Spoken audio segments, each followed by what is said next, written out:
Assalamualaikum warahmatullahi wabarakatuh. Selamat siang semuanya.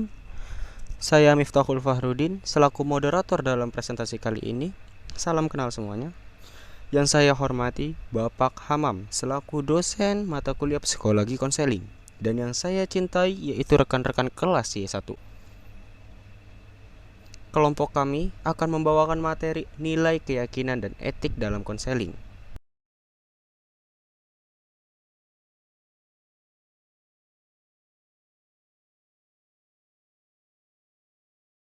Sebelum lanjut, kita kenalan sama kelompok 3 dulu yuk. Di sini ada Kak Sari Sartika, ada Kak Vita Anggraini, ada Kak Fadila Febrian Damayanti, ada Kak Fitriani, dan saya sendiri yaitu Miftahul Fahrudin. Untuk materi yang pertama yaitu agama dan keyakinan dalam konseling yang akan langsung dijelaskan oleh Kak Vita Anggraini. Waktu dan tempat untuk Kak Vita dipersilahkan ya Kak Vita. Baik, terima kasih buat Kak Miftah. Di sini saya akan menyampaikan tentang agama dan keyakinan dalam konseling. Sebagian pihak berpendapat bahwa konseling dan agama semestinya didekatkan dan tidak boleh berjalan sendiri-sendiri. Sebagian lain memandang bahwa agama dan konseling adalah dua jalan yang berbeda. Polemik hubungan agama dan konseling tidak pernah berakhir. Agama dan keyakinan dalam konseling. Agama dan konseling merupakan dua hal yang berbeda. Agama dikembangkan atas dasar teologis, sementara konseling dikembangkan atas dasar sains. Agama memandang permasalahan dikaitkan dengan aspek ketuhanan dan kepatuhan manusia terhadap kekuatan Tuhannya, sementara konseling melihat inti masalah dari diri pribadi orangnya. Beraneka ragamnya paham dan perilaku keagamaan mengakibatkan para ahli konseling tidak mudah untuk menyetujui keterlibatan agama dalam psikoterapi dan konseling. Oleh karena itu, konselor perlu menyadari bahwa perannya tidak sama dengan petugas keagamaan yang berkewajiban menyampaikan keyakinan dan nilai-nilai keagamaannya pada pihak lain. Agama dan konseling selalu menimbulkan kontroversi. Freud sangat mencurigai objektivitas konseling yang dilakukan oleh konselor yang tekun beragama. Pentingnya unsur netralis. Penafsiran netralis, konselor mengerti nilainya sendiri dan nilai klien tetapi menolak menyampaikan nilai-nilainya kepada klien. Dan konselor menahan diri supaya tidak memberi pertimbangan moral secara terburu-buru terhadap apa yang dibayangkannya, kecuali jika berbahaya bagi klien atau orang lain. Barulah konselor menunjukkan ketidaksetujuannya. Netralitas menurut pandangan psikoanalisis, hal yang esensial dan tugas konselor adalah menginterpretasi dari apa yang klien lihat tentang dirinya, tanpa memberi pertimbangan moral. Meininger 1963. Peterson, nilai-nilai konselor sebenarnya mempengaruhi proses konseling, yang tercermin dalam etika hubungan, tujuan, dan metode yang digunakan dalam konseling. Kesimpulannya adalah agama dalam konseling dapat dibenarkan secara teoritik, tetapi dalam pelaksanaannya harus melihat etika profesional yang mengacu pada tuntutan cara kerja konselor, sekaligus melindungi hak-hak pribadi klien. Menyelenggarakan konseling bukan untuk kepentingan agama dan konselor tetapi untuk klien. Oke, lanjut ya. Dan untuk materi yang kedua akan dijelaskan oleh Kak Sari Sartika mengenai nilai-nilai konselor dan klien. Oke, terima kasih untuk Saudara Miftah. Di sini saya akan menjelaskan tentang nilai-nilai konselor dan klien. Faktor nilai sering menjadi masalah yang krusial dalam proses konseling. Hal ini wajar karena nilai merupakan suatu hal yang sangat pribadi bagi setiap individu. Konselor perlu memahami implikasi-implikasi dari sistem nilai terhadap proses konseling dan menyadari berbagai keterkaitan konseling dengan sistem nilai yang dianut oleh konselor maupun klien. Aspek nilai dalam konseling merupakan hal yang sangat fundamental. Pertentangan nilai yang terjadi antara konselor dan klien akan menyebabkan konseling tidak dapat dilanjutkan. Namun, perbedaan agama dan keyakinan tidak selalu menghambat hubungan konseling apabila kedua belah pihak mampu menyelaraskan, bukan membuat sama, sistem nilai yang dianutnya. Usaha menyelaraskan nilai. Pertama, berkaitan dengan prinsip penyelenggaraan konseling, bahwa klien memiliki kebebasan membuat keputusan untuk dirinya sendiri, dan konselor tidak mempunyai kewenangan sedikit pun untuk memaksakan nilainya pada klien. Kedua, nilai yang dianut oleh seorang sifatnya cenderung subjektif dan kadang bertentangan satu sama lain, kembali kepada pemahaman, pengalaman, nilai budaya, dan latar belakang agama yang dianut. Oleh karena itu, konselor harus berhati-hati dalam menjalankan tugasnya dalam berhubungan dengan klien. Teknik untuk menghadapi klien yang berbeda nilai. Membantu klien mengenali nilai-nilai yang dimilikinya dengan jalan mengkonfrontasikan dengan kenyataan-kenyataan kehidupannya di masyarakat. Untuk membantu klien menemukan nilai-nilai yang terbaik untuk kehidupannya. Catatan, nilai tidak sama dengan kesenangan pribadi. Konselor bertugas untuk menemukan nilai terbaik, bukan apa yang menjadi kesenangan bagi klien.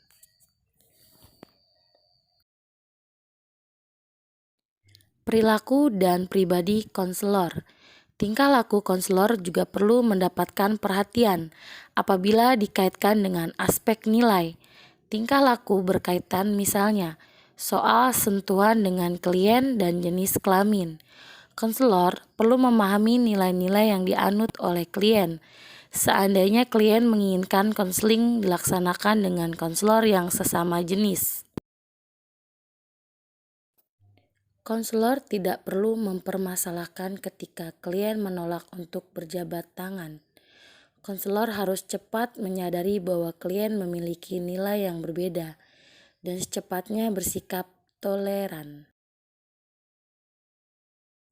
Oke, kesimpulannya yaitu keberhasilan konseling selain ditentukan oleh strategi konseling, juga ditentukan oleh penerimaan klien terhadap pribadi konselor. Pengakuan legal untuk konseling. Menurut Swanson, konseling memperoleh pengakuan profesional dan penerimaan melalui sistem legal. Sampai tahun 1960, konseling tidak memiliki identitas cukup kuat sebagai profesi yang diakui secara legal. Baru pada tahun 1970 dalam konferensi Iowa Law, konselor diakui secara legal sebagai profesional yang memberi konseling untuk urusan pribadi, pekerjaan, dan pendidikan. Materi selanjutnya yaitu etika profesional konseling yang akan dibawakan oleh Kak Fadila Febrian Damayanti. Waktu dan tempat untuk Kak Fadila dipersilakan. Baik, saya di sini akan menjelaskan tentang etika profesional konseling. Konseling merupakan pekerjaan profesional sehingga cara kerjanya diatur dalam kode etik yang jelas. Kode etik adalah kode moral yang menjadi landasan kerja bagi pekerja profesional.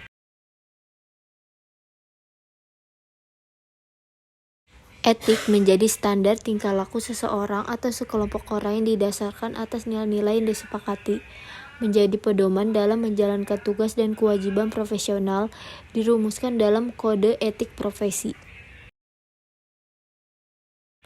Kode etik secara umum berisi pasal-pasal yang berkenaan dengan bagaimana seseorang petugas profesional bekerja, namun dirumuskan lebih mudah oleh Redlich dan Popp Mersun 1990. Rumusan kode etik Redlich and Popp. Yang pertama, pekerjaan merupakan segalanya dan tidak merugikan orang lain. Praktik profesi hanya dilakukan atas dasar kompetensi, tidak melakukan eksploitasi, dan memperlakukan seseorang dengan respek untuk martabatnya sebagai manusia. Selanjutnya, melindungi hal yang konfidensial. Tindakan, kecuali dilakukan dalam keadaan yang sangat ekstrim, harus dilakukan setelah mendapatkan izin. Yang terakhir, praktik profesi sejauh mungkin dilakukan dalam kerangka pekerjaan sosial dan keadilan. Tingkah laku yang tidak etis yang paling sering terjadi dalam konseling. Yang pertama, pelanggaran kepercayaan, melampaui tingkat kompetensi profesional seseorang, kelalaian dalam praktik, mengklaim keahlian yang tidak dimiliki, memaksakan nilai konselor kepada klien, membuat klien bergantung, melakukan aktivitas seksual dengan klien, konflik kepentingan. Konselor berperan ganda antara peran konselor yang bercampur dengan hubungan pribadi dan profesional, persetujuan finansial yang kurang jelas, mengenakan biaya tambahan, pengiklanan yang tidak pantas. Yang terakhir, plagiarisme. Oke, lanjut ke materi terakhir mungkin, yaitu adalah dimensi hubungan dalam konseling yang akan dibacakan oleh Kak Fitriani. Untuk Kak Fitriani, waktu dan tempat dipersilakan. Pengertian hubungan dalam konseling.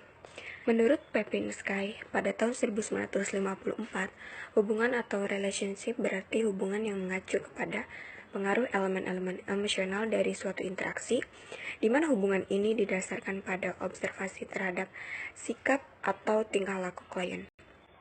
Hubungan itu penting dalam konseling karena merupakan media utama untuk memunculkan perasaan dan penanganan permasalahan yang bertujuan mengubah perilaku klien. Karakteristik dan dimensi dalam konseling. Yang pertama ada keunikan dan keumuman proses konseling. Keunikan proses konseling sendiri ada mempertimbangkan sikap, latar belakang, budaya, jenis kelamin, pengalaman, dan perilaku klien konselor. Strukturnya dan tujuannya jelas serta prosesnya terencana. Bersifat terapeutik atau dalam kurung pengobatan, penyembuhan. Adanya penerimaan konselor terhadap klien secara penuh untuk melakukan konseling. Keumuman proses konseling.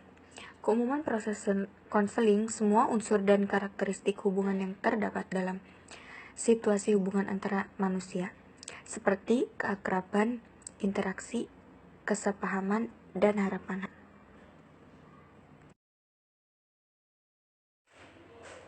Seimbangan, objektivitas, dan subjektivitas pada proses konseling. Objektivitas diperlukan dalam mendiagnosa, sementara subjektivitas diperlukan dalam membangun suasana atau iklim konseling itu sendiri. Subjektivitas dalam konseling menunjukkan semua aspek hubungan yang ditandai dengan segi kehangatan psikologis, antara lain perhatian, penuh rasa persahabatan, keakraban, dan kontrol emosional. Seimbangan, kejelasan proses konseling. Pak Bordin pada tahun 1955 menyatakan ambiguitas merupakan karakteristik dari suatu situasi stimulus di mana orang-orang merespon secara berbeda dan tidak ada respon yang jelas ditunjukkan. Kesamar-samaran dalam proses konseling. Proses konseling tidak mampu dibedakan dengan hubungan lain karena diakibatkan terlalu dekatnya hubungan klien dengan konselor. Contohnya seperti antara teman dengan sahabat, suami istri, orang tua dan anak, mantan pacar atau mantan istri atau mantan suami, dan sebagainya.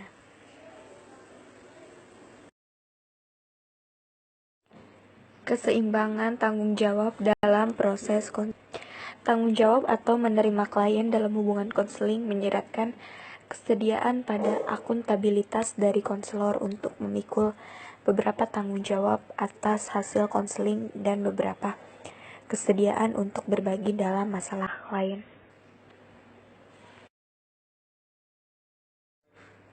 Keseimbangan aspek kognitif dan afeksi dalam proses konseling. Keseimbangan aspek kognitif dan aspek afektif proses konseling, yakni konselor atau klien harus mampu mengembangkan aspek kognitif dan aspek afektif. Keseimbangan aspek keduanya ini dalam proses konseling membantu klien meyakini bahwa berpikir dapat ditantang dan diubah.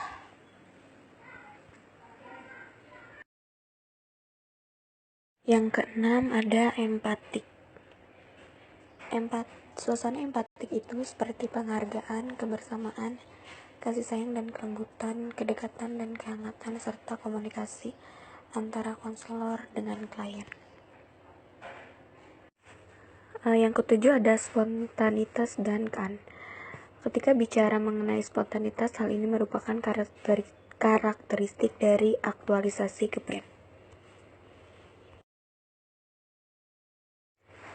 Yang kedelapan ada penerimaan dan perhatian. Penerimaan adalah teknik yang digunakan dan pemahaman terhadap kepribadian. Sedangkan Sumadi Surya Brata mengemukakan pengertian perhatian sebagai perhatian dan pemusatan tenaga psikis dan yang tertuju kepada suatu objek dan perhatian terhadap sedikitnya kesadaran yang menyertai sesuatu aktivitas yang dilakukannya untuk dimanfaatkan olehnya dan memperbaiki tingkah lakunya untuk mencapai kesejahteraannya.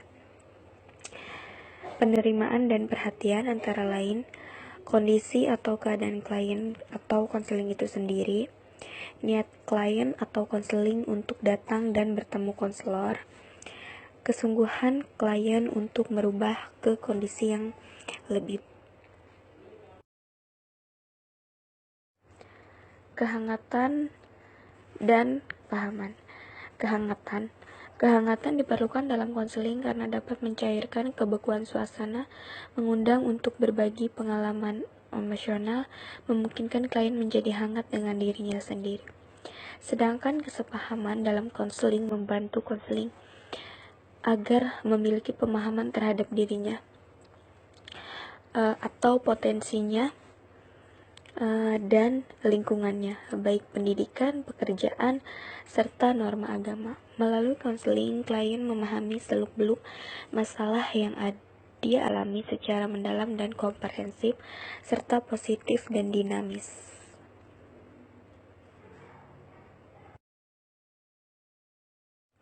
Yang terakhir, transparansi dan fleksibilitas. Transparansi yaitu sikap keterbukaan memungkinkan konselor dan klien untuk menjalin hubungan psikologis yang lebih dekat satu sama lainnya di dalam proses konseling. Adapun masalahnya jika konselor yang menutup atau menyembunyikan bagian-bagian dirinya terhadap klien dapat menghalangi terjadinya relasi yang lebih dekat. Kedua ada fleksibilitas. Artinya konseling dirancang dan dikembangkan dengan memperhatikan perbedaan individual klien. Atas dasar prinsip ini, klien dapat merasakan bahwa konseling yang diterimanya sesuai dengan kebutuhan mereka.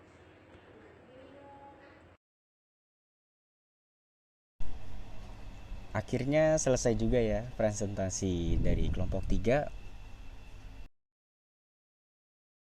Sebelum saya tutup, saya pribadi mau minta maaf atas segala kekurangan materi dari kelompok kami. Dan sebelum kami tutup, akan kami buka sesi tanya jawab. Silahkan chat di WA group dan akan kelompok kami jawab, insya Allah. Tidak terasa, kita sudah berada di ujung pembahasan yang dipresentasikan oleh kelompok 3. Kita harus tutup presentasi ini dengan mengucapkan Assalamualaikum warahmatullahi wabarakatuh.